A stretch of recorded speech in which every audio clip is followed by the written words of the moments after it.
Hi everyone, welcome back to our channel. ఘుమఘుమలాడిపోయే ఒక రెసిపీతో అయితే మేము ముందుకు వచ్చేసానండి.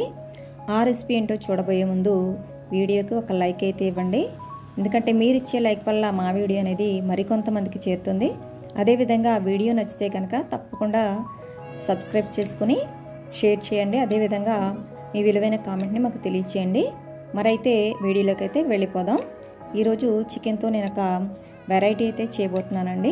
దీనికోసం నేను 1/2 kg చికెన్ తీసుకున్నాను. దీన్ని శుభ్రంగా క్లీన్ చేసుకున్న తర్వాత ఉప్పు పసుపు వేసి కడిగేసుకుని ఉప్పు నీళ్ళలో ఒక అరగంట పాటు అయితే ఉంచానండి.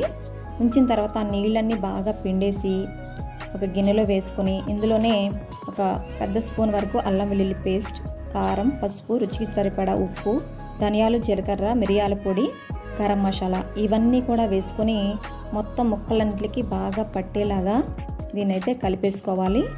ఈ రెసిపీ అయితే చాలా చాలా డిఫరెంట్గా ఉంటుందండి. నచ్చితే కనుక తప్పకుండా ట్రై చేయండి.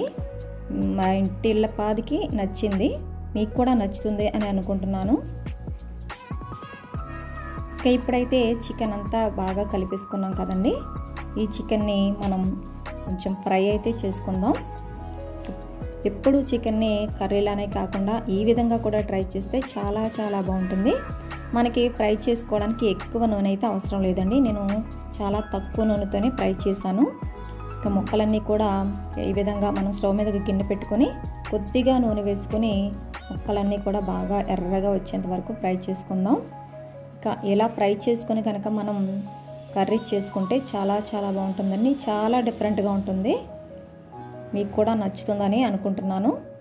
ముక్కలన్నీ కూడా ఈ విధంగా వేసుకున్న తర్వాత ఒక 2-3 నిమిషాలు ఆగి మనం వెనక వైపు తిప్పుకుందాం. ఎందుకంటే మనకి హై ఫ్లేమ్లో పెట్టామనుకోండి ముక్కలు పైన బాగా మాడిపోతాయి, లోపల ఉడకవు. కాబట్టి స్టవ్ని సిమ్లో పెట్టుకొని చక్కగా మనం ఫ్రై చేసుకున్నాం అనుకోండి, కొంచెం కలర్ వచ్చిన తర్వాత మంట అనేది పెంచుకోవచ్చు. ఇక ఇప్పుడైతే నేను గ్రేవీ కోసం 2 ఉల్లిపాయలు, 1 టమాటో తీసుకున్నాను. ఎందుకంటే నేను తీసుకున్నది 1/2 kg చికెన్ కాబట్టి 2 ఉల్లిపాయలు అయితే సరిపోతాయి. వాటిని కూర తీసుకున్నానండి. మనం మిక్సీలో కూడా వేసుకోవచ్చు, అలా కాకుండా ఇలా కూర తీసుకుంటే బాగుంటుంది. ఇంకా అది అయిపోయిన తర్వాత స్టవ్ మీద మరొక గిన్నె పెట్టుకొని కొంచెం ఆయిల్ అయితే వేసుకున్నాను. ఇది ఎందుకంటే మనం గ్రేవీ తయారు చేసుకోవడానికి. ఆయిల్ హీట్ ఎక్కిన తర్వాత ముందుగానే కూర తీసి పెట్టుకున్నటువంటి ఉల్లిపాయ, ఒక పెద్ద పచ్చిమిర్చిని చీలికలుగా చేసుకొని వేసుకున్నాము. స్పైస్ ఎక్కువగా ఉండాలనుకునే వారు ఒక 4 వరకు కూడా వేసుకోవచ్చు.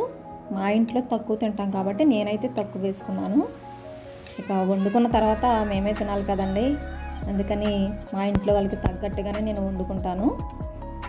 అది కూడా వేగిన తర్వాత టమాటో ప్యూరీ కూడా వేసేసుకొని, అంటే టమాటోని కూర తీసుకున్నాను అది కూడా వేసుకొని 2 కూడా బాగా వేగిన తర్వాత కొద్దిగా ఉప్పు అయితే వేస్తున్నాను.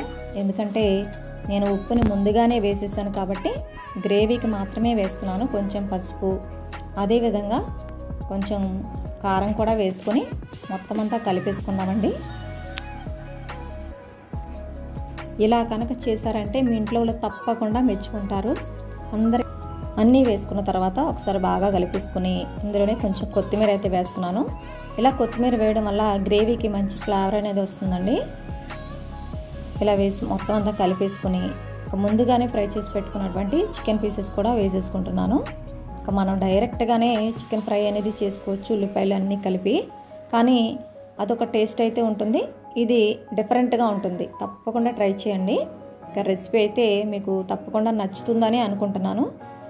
మీరు ట్రై చేసి ఎలా వచ్చిందో అనేది మీ కామెంట్ నాకు తెలియచేయండి. ఇక వీడియో నచ్చితే మాత్రం తప్పకుండా లైక్ చేసి షేర్ చేసి మీ విలువైన కామెంట్ మాకు తెలియచేయండి. Thanks for watching. మరొక రెసిపీతో మళ్ళీ కలుద్దాం.